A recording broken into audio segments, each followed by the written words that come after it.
Powerful and intelligent predators, yet killer whales are, above all, families. Families that hunt and play and travel together.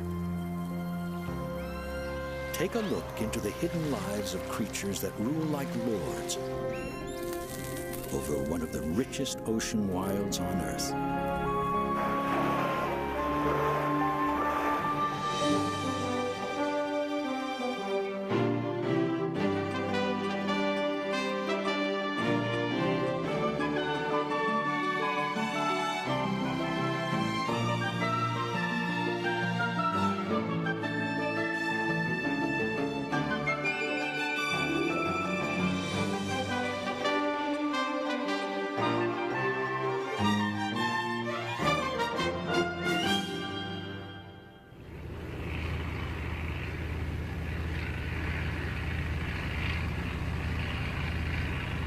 The journey is an attempt to peer with a camera into a hidden kingdom of killer whales in the Pacific Northwest.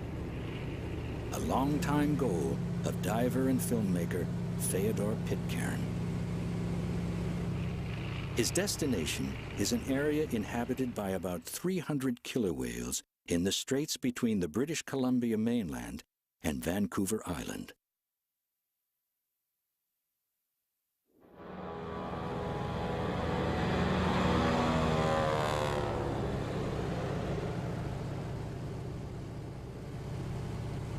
Traveling to film the unseen events of ocean life is a kind of continuing pilgrimage for Pitcairn.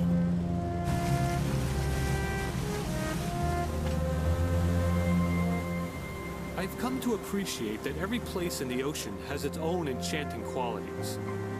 Here we enter a world of cold beauty, of ice, mist, and fog. We've come here not only to film killer whales, but the ocean wilds in which they live. I'm curious to learn what makes this ocean habitat so special that hundreds of orcas congregate here.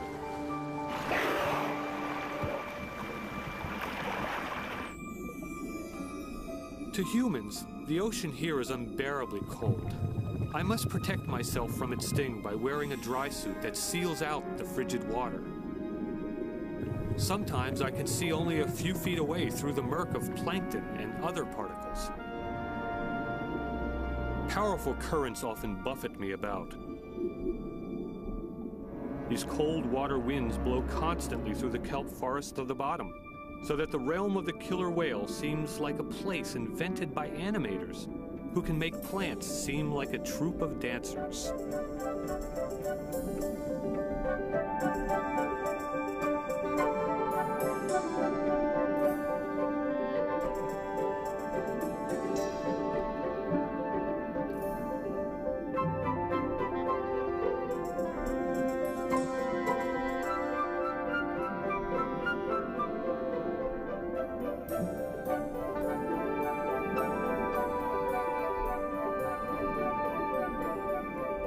Amid the swirling cold currents, life abounds.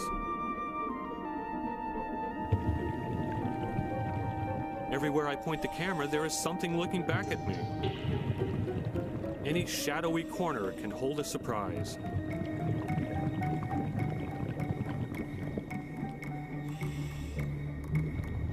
Curiosity is not limited to our species.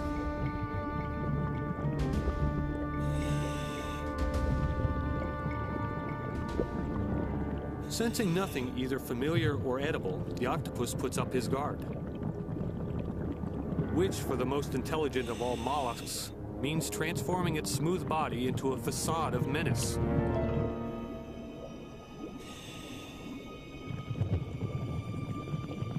I know from experience it's not likely to attack something as large as me. It's just trying to look as fierce as possible.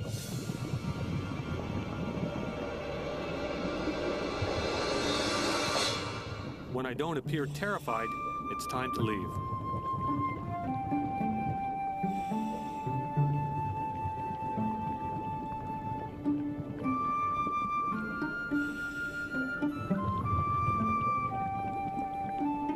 For good measure, he appears to booby-trap my path with a sunflower star, perhaps thinking that this predator, feared by other bottom creatures, will also intimidate me. To avoid frightening the octopus, Pitcairn moves off in a different direction, only to come upon another strange creature.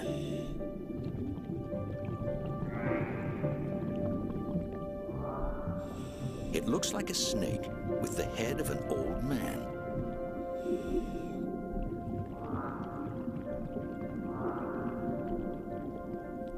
Its name, the wolf eel, suggests ferociousness, and its powerful jaws can crush spiny urchins.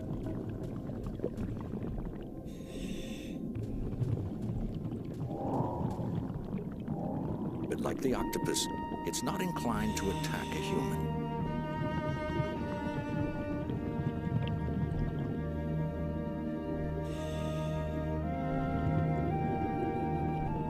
The wolf-eel pair pay Pitcairn little notice, preoccupied more with courtship and their version of nuzzling.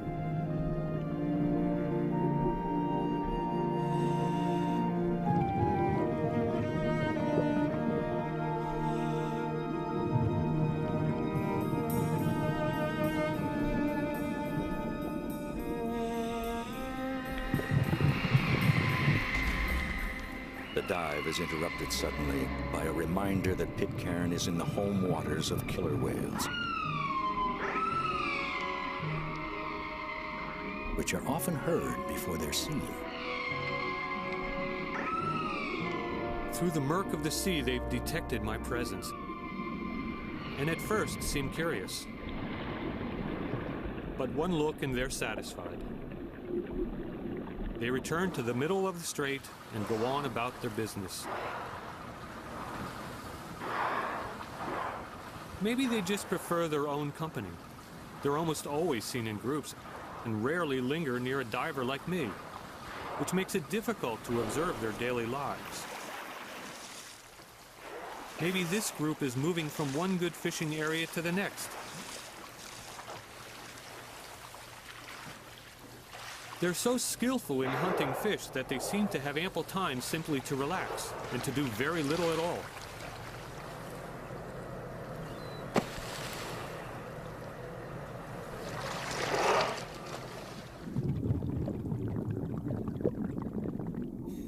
Other creatures in the killer whale realm below must survive by eating organic matter blowing by in the endless currents. Like this nudibranch, a kind of snail without a shell, each invents its own way of capturing morsels of food. Sweeping the water with its umbrella-like bonnet, the hooded nudibranch acts like a fisherman, casting a net to catch passing plankton.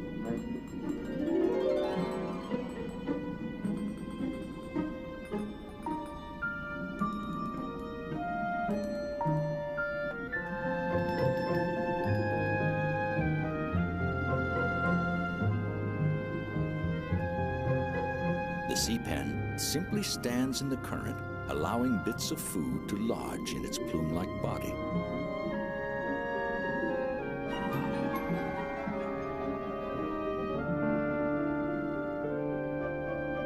The basket star, an animal that looks like a small bush in winter, snags passing food with its branches.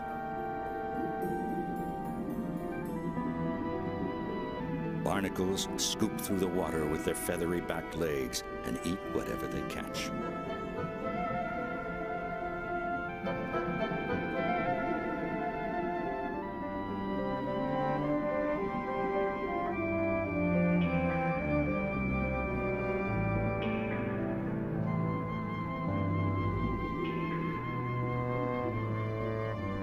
Sometimes the underwater breezes deliver a windfall.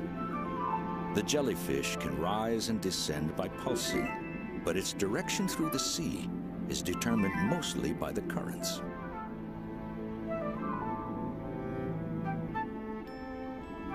Pretty as a flower, the tentacles of the anemone are not only sticky, but armed with powerful stinging cells. It's a sitting predator, awaiting whatever the currents might send in its direction. The jellyfish may have traveled hundreds of miles to get here, but once in the grasp of an anemone, its journey is over.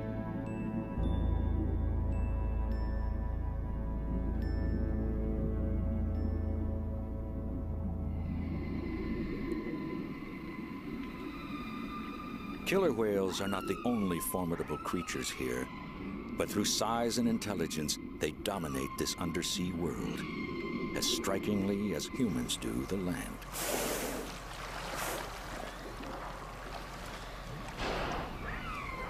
To better understand them, Pitcairn seeks out someone who knows them intimately.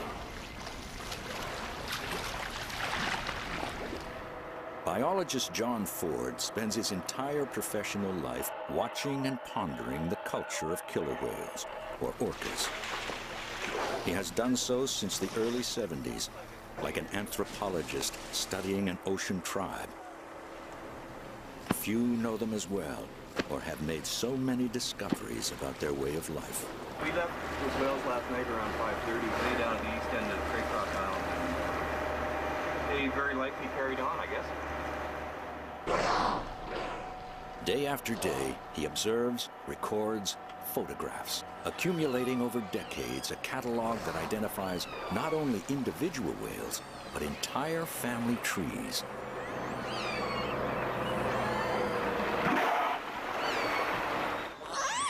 The calls of the whales are often loud enough to be heard from the boat, and Ford has learned to pay special attention to these sounds.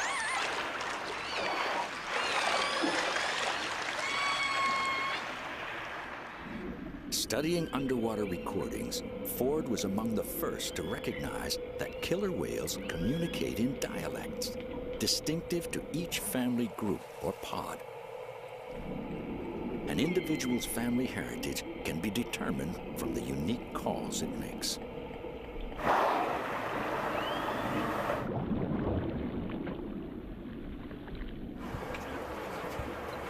To catalog the identity of every individual whale he encounters, Ford records distinguishing characteristics and assigns both names and numbers.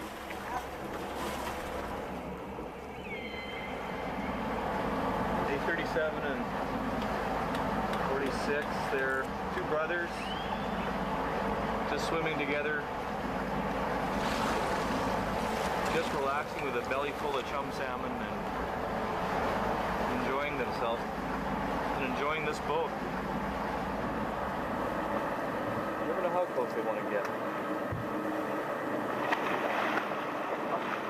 For all the years of observation, researchers like Ford are still baffled by a great deal of killer whale behavior.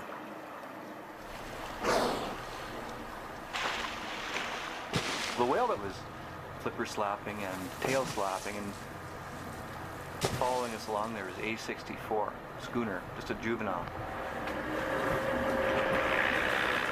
I'm not really sure what whales are doing when they make those kind of behaviors, because it depends on the context, and it's always kind of a curious thing to me when all the rest of the whales in the area are just going about their business, and one individual like that one seems agitated or worked up about something and displays these kind of things over and over again for sometimes hours at a time.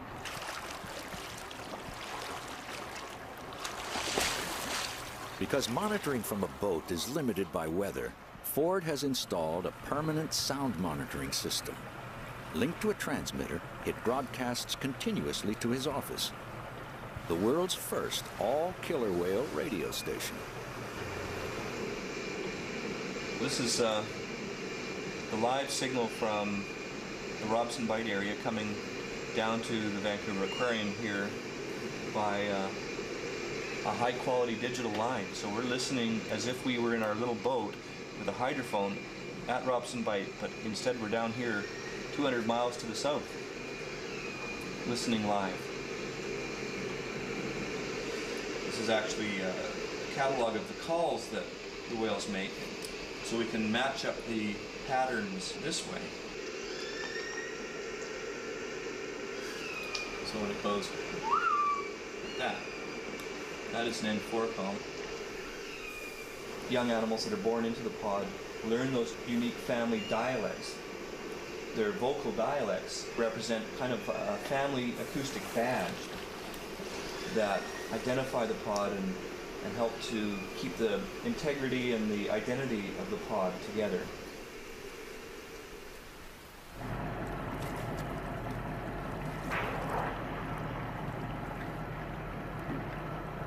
My goal is to film them underwater in their own fluid realm.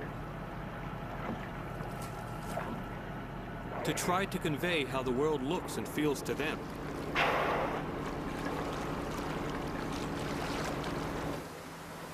While they don't seem to like swimming close to divers, they often like to be near boats. So we experiment with a camera suspended on a pole, hoping to get some close-up views of these wary creatures.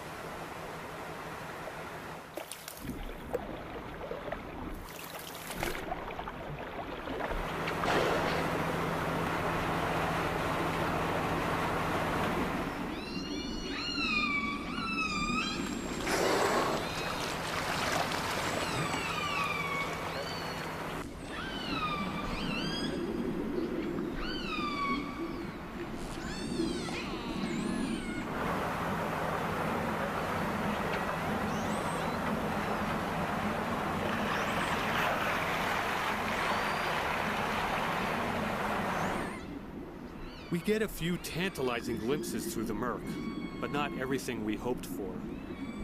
We'll have to find a location where they're more at ease and devise a way to place our camera in their world without attracting their attention and suspicion.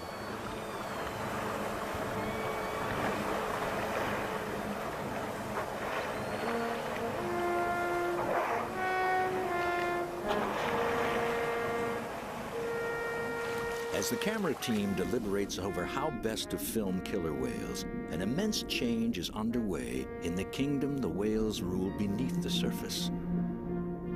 Spring arrives in this world of shadows and ghostly white anemones, marked by the appearance of strange matter adrift in the currents. It's the stuff of life, and it's everywhere. A female sea cucumber prepares to launch a bundle of eggs. Nearby, a male has begun to eject sperm.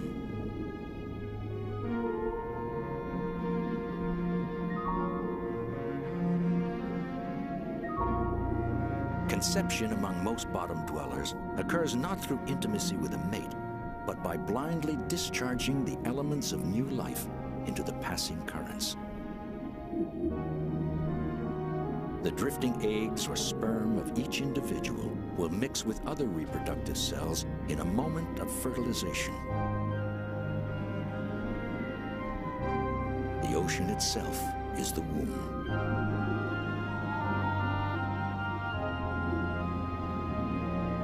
Throughout the coastal seas, creatures of the ocean floor cast the seeds of their next generation into the liquid breezes.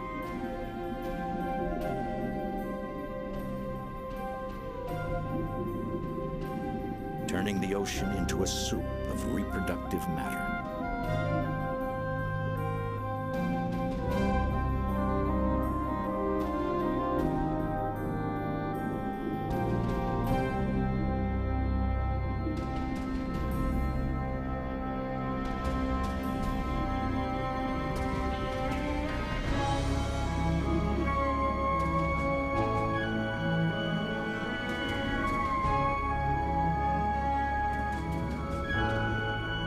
But a great percentage of the spawn sent off by creatures like the slime sea star is likely to be intercepted. For hungry fish and filter feeders, the seeds of new life are just another kind of food to pluck from the currents.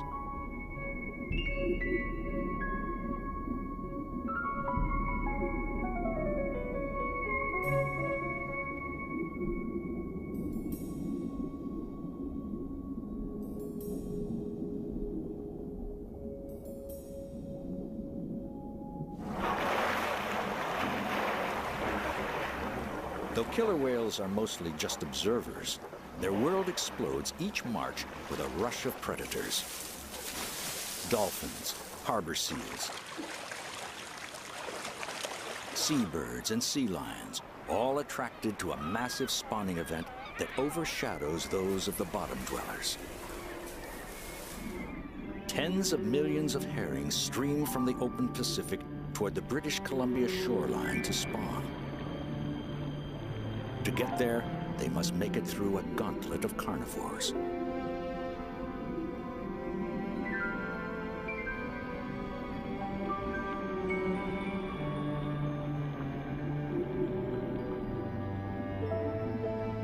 Panicked by the appearance of predators, each fish seeks safety in the middle of the school, producing what looks like a giant silver organism, trying desperately to find a safe path to its spawning grounds.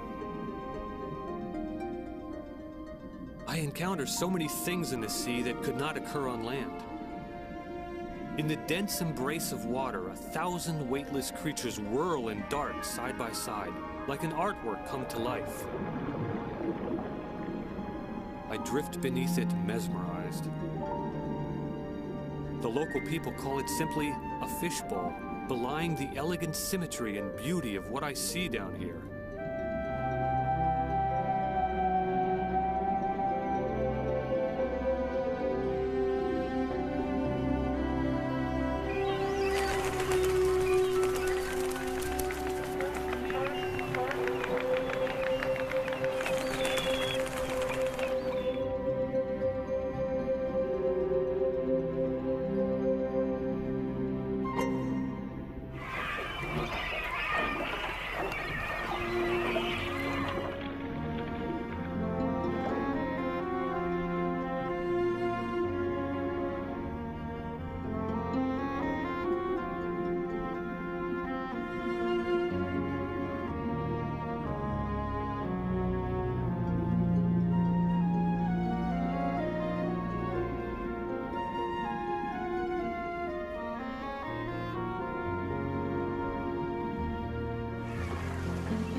The relentless attacks by birds, sea mammals, and larger fish continue, but the herring are unable to turn seaward and flee.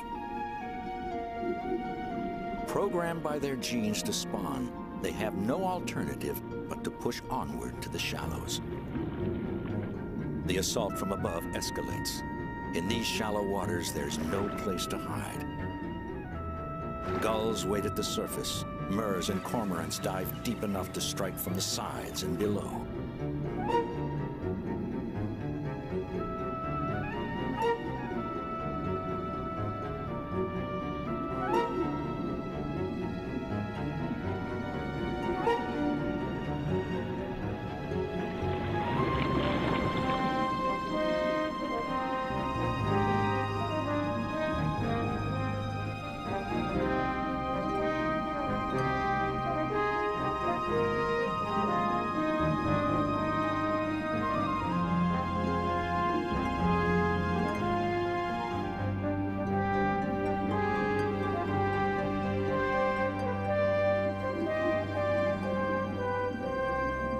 For a time, the annual herring frenzy so dominates life along the coast that it attracts even migratory gray whales into the realm of the killer whales.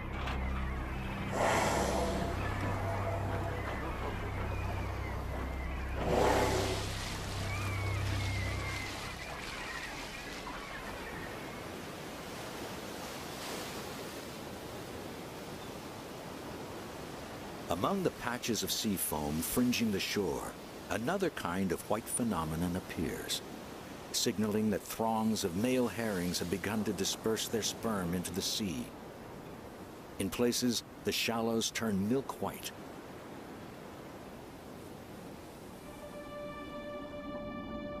The release of these clouds of sperm, or milt, triggers a reproductive frenzy. The females try to press their eggs into the milk deposited by the males on the bottom. All the while, the milk drifts upward in such volume that vision becomes difficult.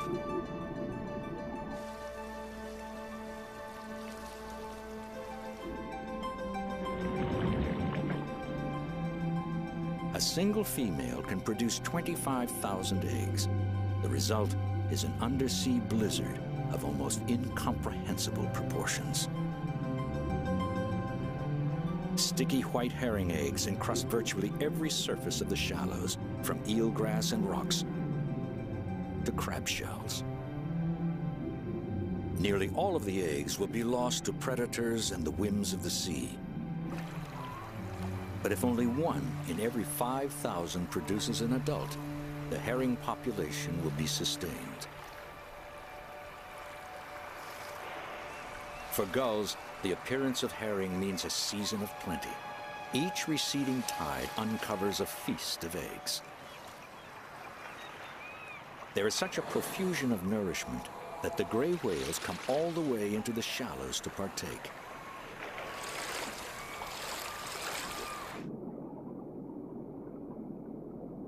Raking the eelgrass with its baleen plates, one of the largest creatures in the sea feeds on eggs the size of birdseed.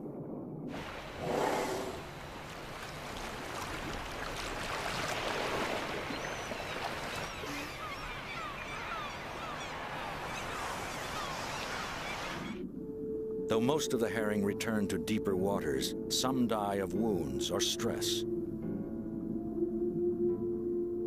The sunflower star takes care of those left behind.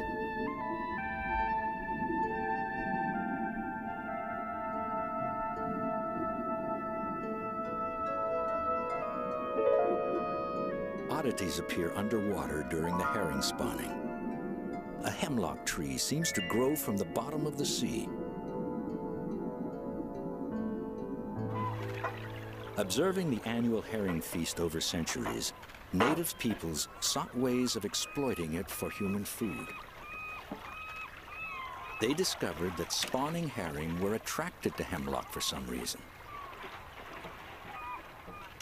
Along the west coast of Vancouver Island, the Hesquiot tribe still harvests eggs deposited on the hemlock branches they set up early each spring in advance of the spawning. Like their ancestors, present-day Hesquiots treasure the herring caviar as a delicacy. Their harvest is purely for tribal consumption.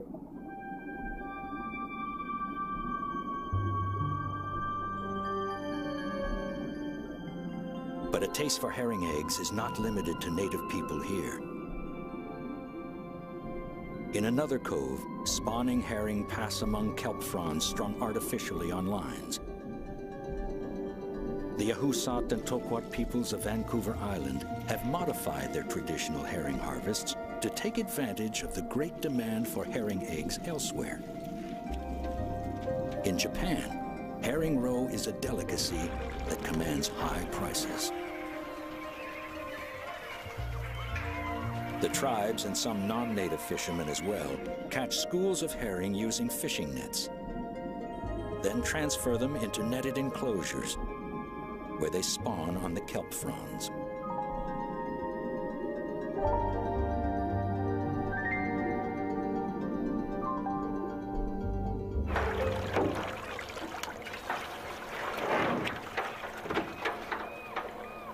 The captive herring school attracts non-human harvesters as well.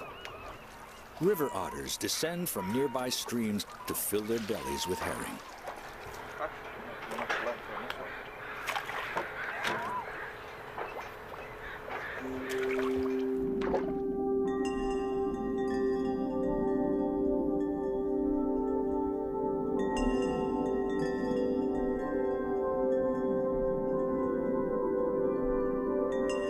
Working under commercial licenses, each year the two native tribes can each collect as much as 40 tons of eggs on kelp.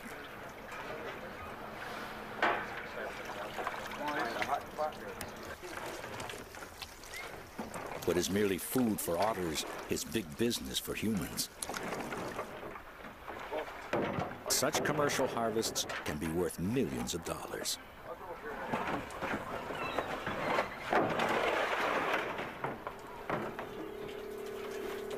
Egg-laden kelp fronds are salted, packed, and shipped by air to Japan today.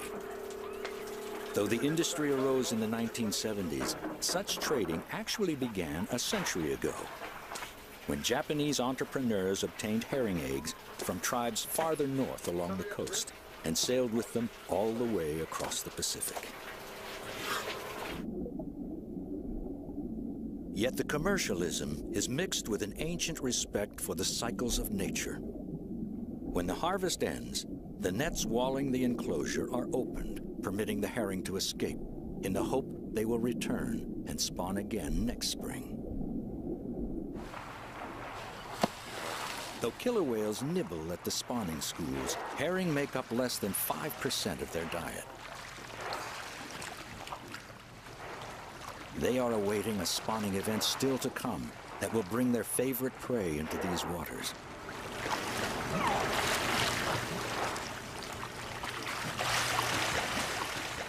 Yet as the killer whales mark time, the greatest exploitation of the herring is about to begin.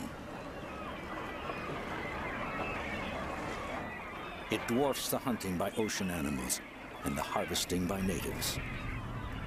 In Vancouver Island harbors, commercial fishing boats await the start of a different kind of herring frenzy. Attention Gulf of Georgia herring seine fleet. This is the Fisheries Patrol Vessel Chilco Post.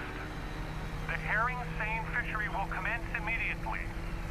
Only licensed fishing. The opening of the herring season is the beginning of an ocean gold rush. To prevent overfishing, authorities stringently limit the commercial herring season, often to only a single day each year. Sometimes to only 1 hour. 1 hour in which many fishermen must haul in most of their fishing income for the entire year. So valuable is the fishery that luck can bring boat owners a near fortune in a day, and failure can mean bankruptcy. It's a high-stakes drama in which not a second can be lost.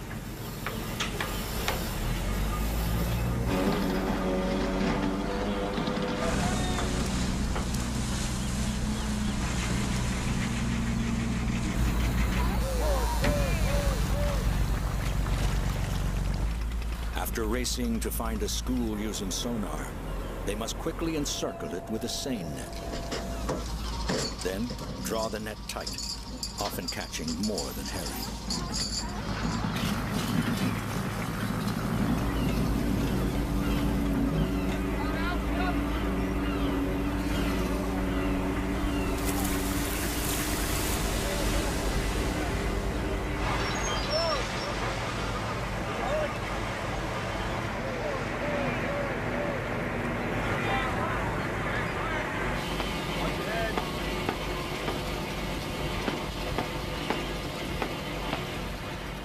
Making money on herring requires spending it. A seiner and its complement of equipment can cost $1.5 million.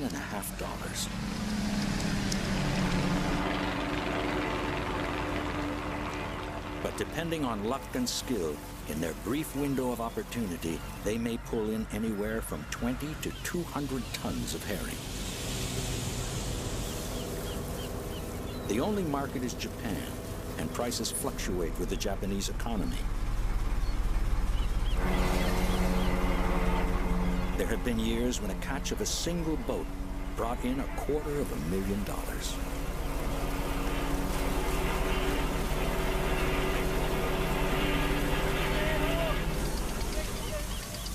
An unintended catch of large mammals can mean damaged nets and panicked animals.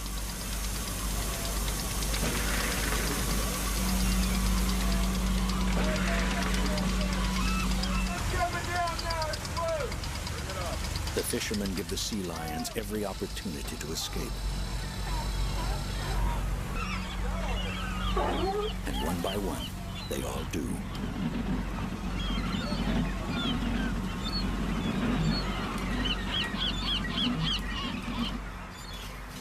Herring return to the same waters each year to spawn.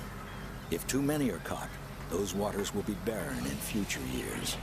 Already, some areas no longer support a fishery, and there are debates over whether the herring population is being jeopardized by too much fishing.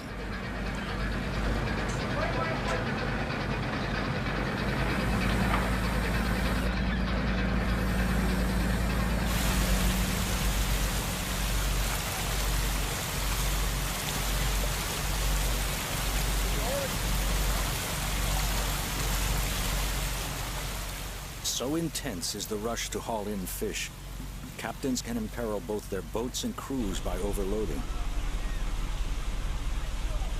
Even large vessels can be overturned by 200 tons of fish in their net.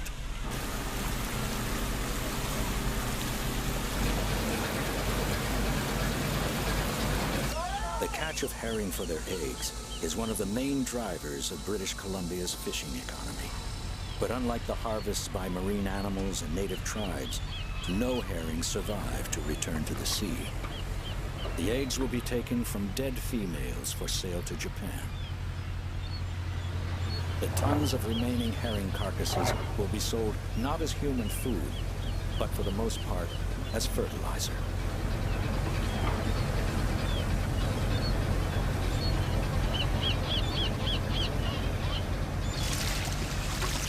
As spring turns to summer, the flood of life awaited by the killer whales approaches from the open sea.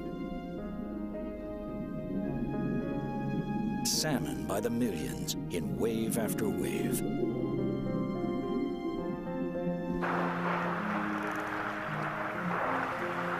The killer whales residing along this coast prefer salmon above all other foods. To catch them, pod members spread out and comb the area. They send out sonar-like high-frequency clicks that echo off objects in the sea, giving them an acoustic means of detecting their prey through murky waters.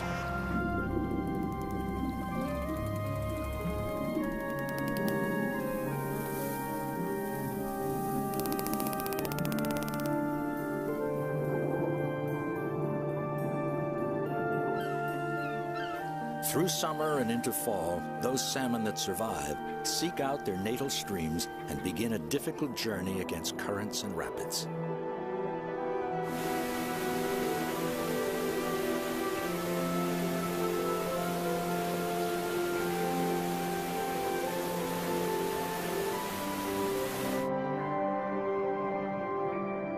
Having survived killer whales, they now meet a terrestrial equivalent. But survival is not their purpose. After spawning, all the salmon will die. Adult grizzlies and their cubs shun the dead fish in search of those still alive. In the meantime, they snack on the salmon eggs littering the bottom.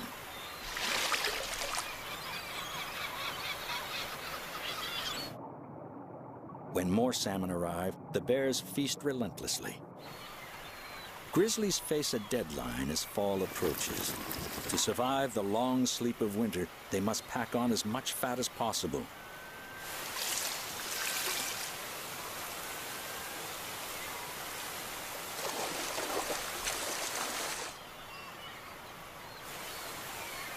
Some gain 300 pounds or more, most of the weight coming from long days of eating salmon.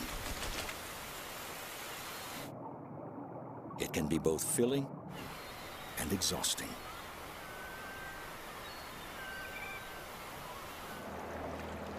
For John Ford, salmon season provides an opportunity to learn more about killer whale feeding techniques and preferences. An experienced eye sees a capture in a quick lunge. Time has shown that the killer whales hunt all 6 of the salmon species found here. It looked to me like a chum, about the right size. And it was quite a prolonged chase there, huh?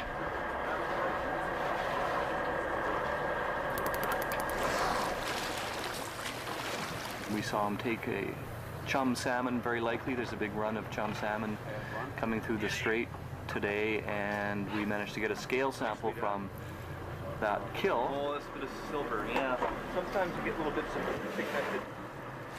And we'll be able to identify what species it is from the unique quality of the scale.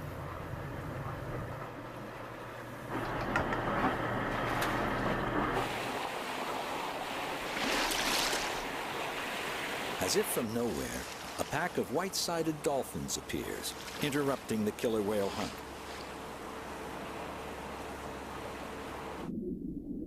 dolphins rocket about, bothering the whales like a gang of rowdy youngsters. It's an odd mingling of two marine mammals, but Ford sees it often. Those dolphins like to pester the whales.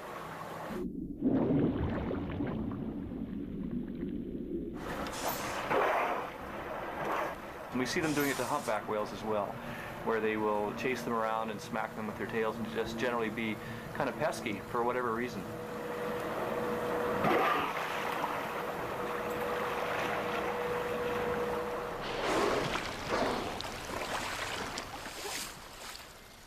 Suddenly and inexplicably, the dolphin pack disappears. Other sea mammals in the vicinity seem to be on alert, as if some kind of menace approaches.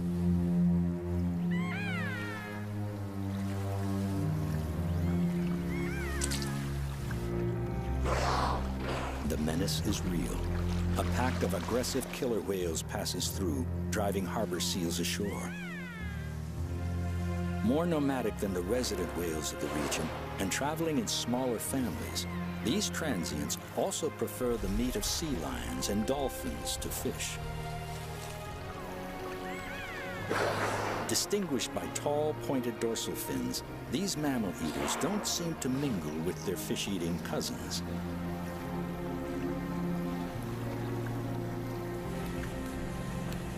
Evidence of the often violent ways of transients can be graphic. Biologist Kathy Heisey examines the body of a dead dolphin found at sea by a boater. Like the pack that interrupted the hunt, it's a white-sided dolphin. I can tell you for certain that it was killed by a killer whale, just judging by the teeth rake marks on its body. And whether it was killed by transient killer whales or resident killer whales, I can't tell you, but my guess is it's transients, because those are the only ones that we've seen fatally attacking animals. And what's surprising to me is that they didn't eat it, because they obviously injured it and perhaps played with it even for a while after they killed it, just judging by the different types of rake marks that are on its body. They're all at different angles and they're all quite deep.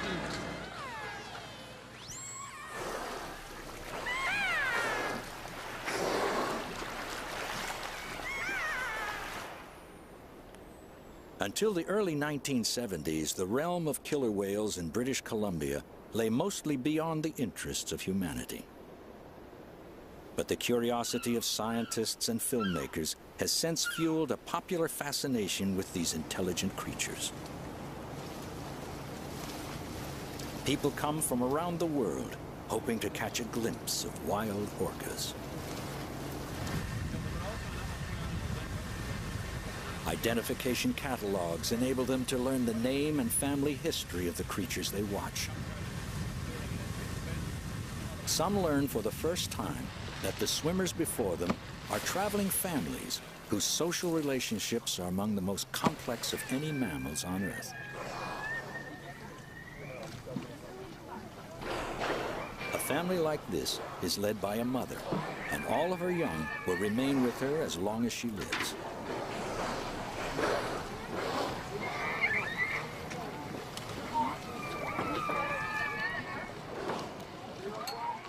Approaching the boat is not just a juvenile whale, but someone's daughter, sister, granddaughter. That's amazing! Oh my God! Oh my God!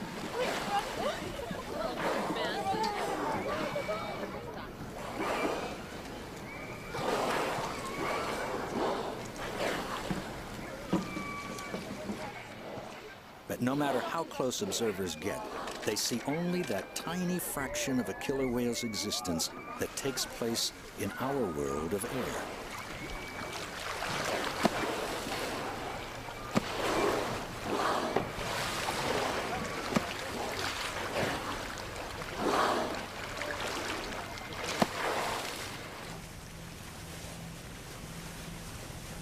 Pitcairn and his friends have devised a plan to peer, at least briefly, into the hidden part of killer whale existence by going where other visitors cannot.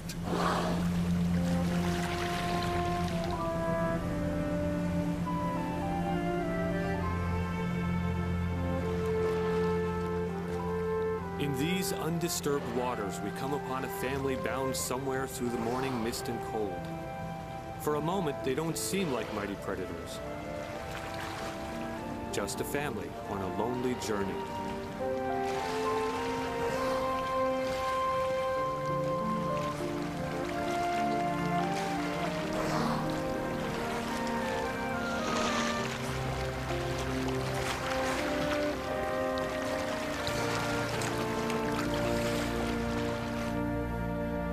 Pitcairn's destination appears unremarkable.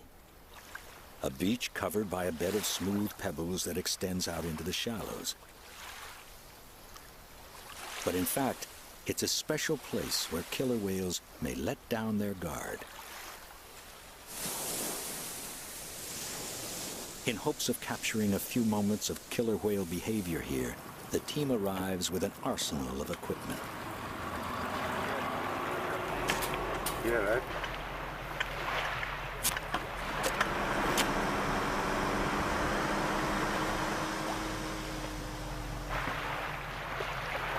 Pitcairn and his team have secured special permission to film in this ecological reserve, a whale sanctuary off limits to whale watchers. To avoid disturbing the whales, no diver will enter the water, only a remotely controlled camera. The underwater cameraman must learn to practice his craft sitting on dry land before a miniature steering wheel. Mr. Orca. The team will set up camp, then wait to see if any whales show up. As they prepare, killer whale sounds arise just offshore, an auspicious sign. They toss a hydrofoam into the water. Pitcairn's worry is that the effort will turn out to be a waste of time.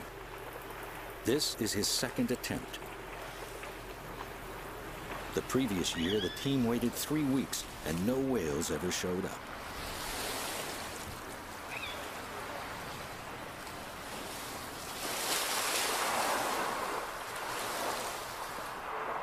Every precaution has been taken to avoid disrupting killer whale behavior. But there is no way to know if the wary animals will shy away, even from an untended camera.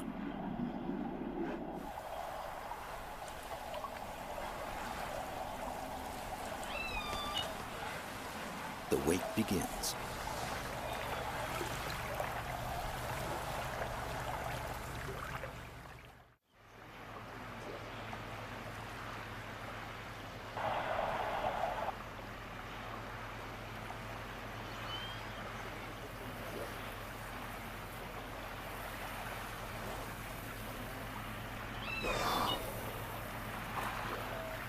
On only the second day, they sight a killer whale family rounding the point, headed toward them.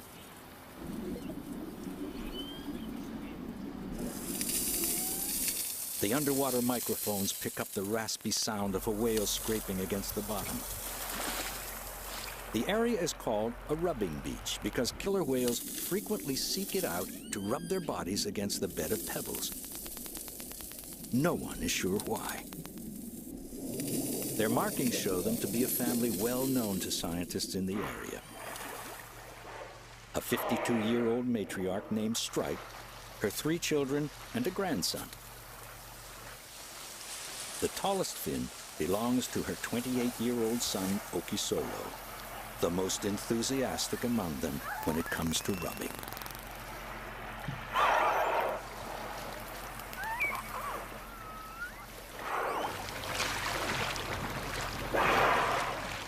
Her 18-year-old daughter, Ripple, has a 2-year-old son of her own, Midsummer, who seems reluctant to rub,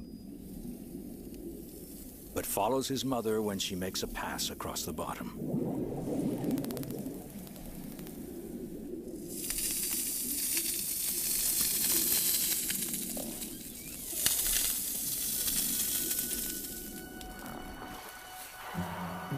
Children at play. Adults enjoying a relaxing swim. It seems the undersea equivalent of a family day at the beach.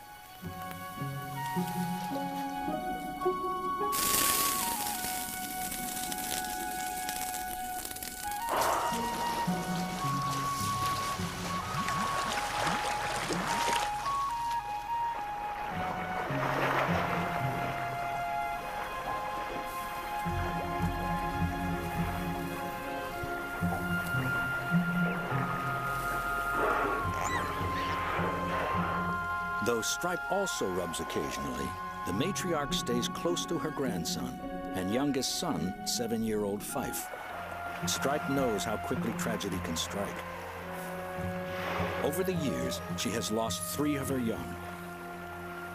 One captured for a marine park, one struck by a ferry, one to unknown causes.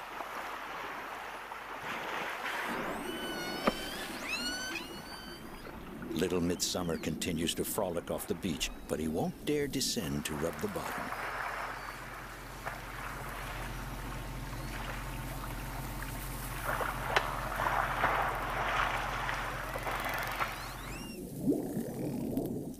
His uncle, on the other hand, can't get enough. An adult male like Okisolo may have fathered young of his own, but they remain with their mothers in other family groups.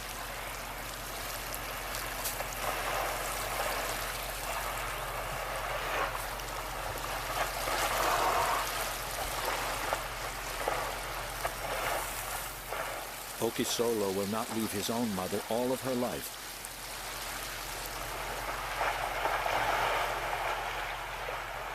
Some males simply disappear when their mother dies. No killer whales in the world, other than the 200 living around northern Vancouver Island, are known to rub like this.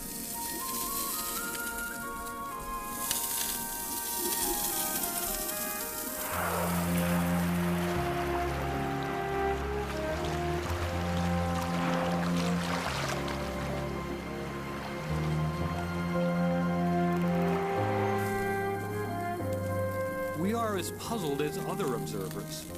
Why do they rub? Some believe it's a way of scraping away parasites. But if so, wouldn't killer whales elsewhere do the same thing? Perhaps we try too hard to find practical explanations for behavior in the wild. Maybe the killer whale families here have simply found a way to have fun, something that just feels good. And across generations, they've passed on this little tradition of pleasure and the whereabouts of these pebble beaches. It's their secret.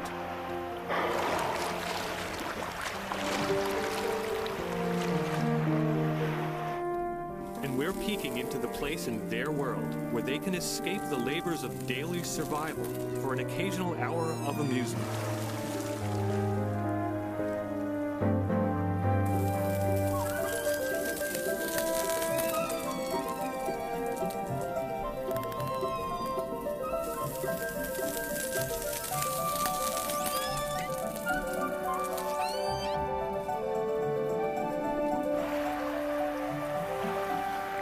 As the others watch from offshore, Okisolo returns for one last rub.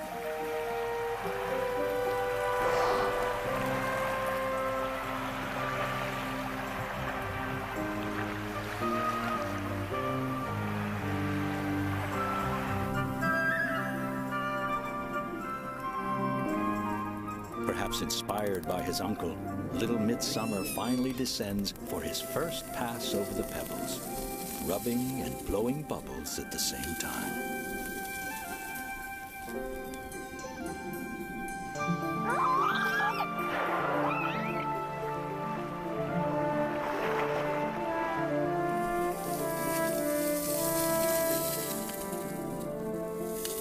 Watching their last pass across the stones, I'm reminded yet again that we can't really comprehend the minds of creatures who dwell in a liquid world, so different from our own. And yet we share with them the concerns of parenthood and the devotion to family, and maybe also a need for sheer fun. At least that's what I would like to believe. It is one thing to observe anonymous animals in the wild, quite another to know them by name, to know their ways of relaxing, to know even their family tragedies. As they leave, they no longer seem to us strangers in an alien realm, but a family heading home from the diversions of a summer afternoon.